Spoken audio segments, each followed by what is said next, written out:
अस्सलामुअलैकुम जी।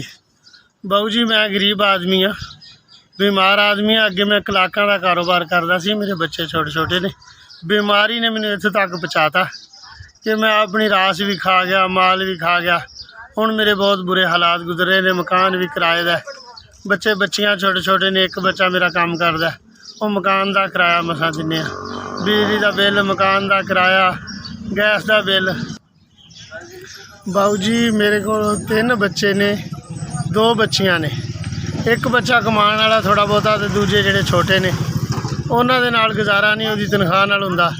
मैं चाहुंदा भी अपने हाथां दा नौहां दी बह के करा, मेहनत करके कमावां, आपदे बच्चे पालन जोड़ा हो गया। अल्लाह मैनूं ठीक देवे, कोई मेरी हेल्प की जाए, मेहरबानी जी। मैनूं घड़ियां लै दिओ, टाइम पीस हत्थ फड़ के वेचण वाले।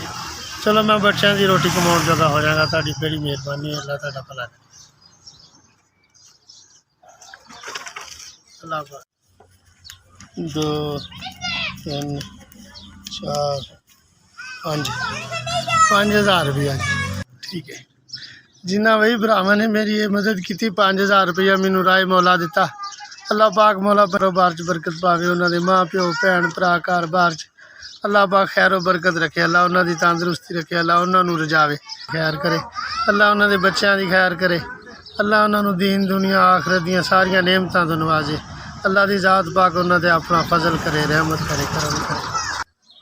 SVS मैं तुहाडा बड़ा शुक्रगुजार हाँ। अल्लाह पाक तुहानूं इवें गरीबां, मस्कीनां, यतीमां की मदद करन दी अल्लाह तौफीक देवे।